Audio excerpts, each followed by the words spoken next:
చెస్‌లో CM విజయ్‌ను ఓడించిన Praggnanandhaa Norway chess 2026 title సాధించిన గ్రాండ్ మాస్టర్ ప్రజ్ఞానందను టీఎన్ సీఎం విజయ్ అభినందించారు. ప్రభుత్వం తరఫున 50 లక్షల రూపాయలు అందజేసి శుభాకాంక్షలు తెలిపారు. తనతో చెస్ ఆడిన సీఎం విజయ్‌ను ప్రజ్ఞానంద సులువుగా ఓడించారు. దీంతో సీఎంతో సహా అక్కడ ఉన్న వారంతా నవ్వుతూ చప్పట్లు కొట్టి చెస్ ఛాంపియన్‌ను అభినందించారు. ఇటీవల జరిగిన నార్వే చెస్ టోర్నీలో వరల్డ్ నంబర్ 1 కార్ల్స్‌ను ప్రజ్ఞానంద 2 సార్లు ఓడించిన సంగతి తెలిసిందే. చెస్ బోర్డుపై మరోసారి ప్రజ్ఞానంద మ్యాజిక్.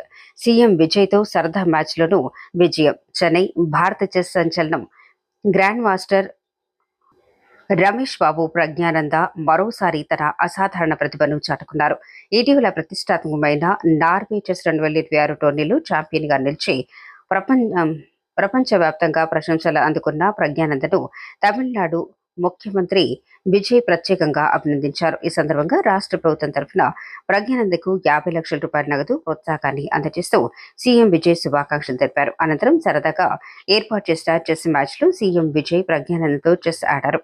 అయితే ప్రపంచ స్థాయి గ్రాండ్ మాస్టర్ ముందు సీఎం ఎక్కువసేపు నిలబడలేకపోయారు. ప్రజ్ఞానంద తన వ్యూహాత్మక ఎత్తుగడలతో సులువుగానే విజయాన్ని సొంతం చేసుకున్నారు. ఈ మ్యాచ్ను వీక్షించిన అధికారులు, క్రీడాకారులు, అక్కడున్న అతిథులు అందరూ నవ్వులు చెందిస్తూ చప్పట్లతో ప్రజ్ఞానందను అభినందించారు. సీఎం విజయ్ కూడా క్రీడా స్ఫూర్తిని ప్రదర్శిస్తూ ప్రజ్ఞానంద ప్రతిభను కొనియాడారు. ఇటీవల జరిగిన నార్వే చెస్ టోర్నీలో ప్రపంచ నంబర్ 1 ఆటగాడు మాగ్నస్ కార్ల్సన్ను 2 సార్లు ఓడించి ప్రజ్ఞానంద చరిత్ర సృష్టించారు. ప్రపంచ చెస్లో అత్యంత బలమైన ఆటగాడిగా గుర్తింపు పొందిన కార్ల్సన్పై వరుస విజయాలు సాధించడం ద్వారా ప్రజ్ఞానంద తన స్థాయిని మరోమెట్టు పెంచుకున్నారు.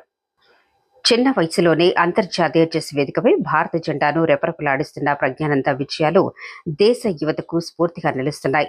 నార్వే చెస్ టైటిల్ గెలవటం అనంతరం సీఎం విజయ్తో జరిగిన సరదా మ్యాచ్లోనూ విజయం సాధించడం ప్రస్తుతం సోషల్ మీడియాలో వైరల్గా మారింది. ప్రజ్ఞానంద భవిష్యత్తులో మరిన్ని అంతర్జాతీయ టైటిళ్లు సాధించి భారతదేశానికి మరింత గౌరవం తీసుకురావాలని క్రీడాభిమానులు ఆకాంక్షిస్తున్నారు.